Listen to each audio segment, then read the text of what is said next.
सुरेश अपनी भाभी के साथ सिनेमा देखकर रात में घर वापस आ रहे थे। तभी रास्ते में कुछ गुंडों ने उसे घेर लिया और सुरेश की भाभी मोनिका को उन बदमाशों ने पकड़ लिया और सुरेश को वहां से भगा दिया और कहा कि अगर तुम यहां से नहीं भागोगे तो मैं तुम्हें मार दूंगा। डर की वजह से सुरेश अपनी भाभी को छोड़कर वहां से भाग गया था। मोनिका ने अपने देवर से कहा, सुरेश मुझे छोड़कर मत जाओ, मुझे बचा लो। लेकिन उसने भाभी की एक ना सुनी और वहां से तेज कदमों से भाग गया। गुंडे हा हा कर हंसने लगे और मोनिका अपने आप को उनकी कैद से छुड़ाने लगी। गुंडे मोनिका को अपने चुंगल में देखकर उसे छेड़ते हुए ज़बरदस्ती करने लगे। बदमाश मोनिका के कपड़े उतारने की फिराक में थे। तभी मोनिका तेज तेज आवाज़ में चिल्लाई, बचाओ बचाओ। मोनिका चीखने लगी तो बदमाश बोले, चीखो मत मेरी रानी, नहीं तो गला खराब हो जाएगा।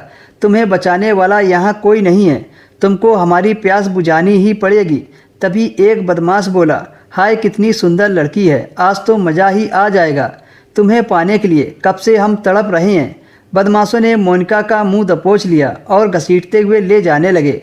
मोनिका तेज तेज चिल्लाने लगी और वह बेबस होकर बदमाशों को बुरा भला कह रही थी। इत्तेफाक से उसका पति राजू अपने दोस्त रवि के साथ उसी रास्ते से गुजर रहा था। चीख सुनकर राजू के कान खड़े हो गए। राजू अपने दोस्त रवि से बोला, ये तो मेरी पत्नी की आवाज़ लग रही है। दोनों तेजी से घटना स्थल पर पहुंच गए। उसने टार्च जलाई तो बदमाश रोशनी में आ गए। बदमाश मोनिका के साथ ज़बरदस्ती करने की कोशिश कर रहे थे। मोनिका प्यासी मछली की तरह छटपटा रही थी। राजू और उसका दोस्त फौरन बदमाशों पर टूट पड़े। उन दोनों ने हिम्मत दिखाते हुए बदमाशों की पिटाई शुरू कर दी। मामला उल्टा देखकर बदमाश वहां से भाग निकले। मोनिका ने देखा कि उसका पति घायल हो गया है।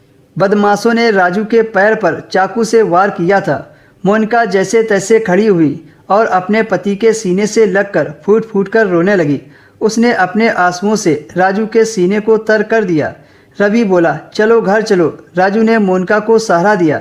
उन्हें घर पहुंचाकर रवि वापस चला गया। मोनिका बड़ी घबराई हुई थी। वह धीरे धीरे ठीक हो गई। मोनिका ने अपने पति के पैर में पट्टी बांध दी और कहा, आप आराम करो, जख्म जल्दी भर जाएगा। राजू बड़े प्यार से मोनिका को देखते हुए बोला। अब मोनिका के दिल में पति के लिए प्यार बस चुका था। अपने पति से नज़र मिलाते ही वह शर्मा गई। मोनिका को ऐसा देखकर राजू की आंखें छलक गई। पत्नी का सच्चा प्यार देखकर राजू के वीरान दिल में हरियाली छा गई।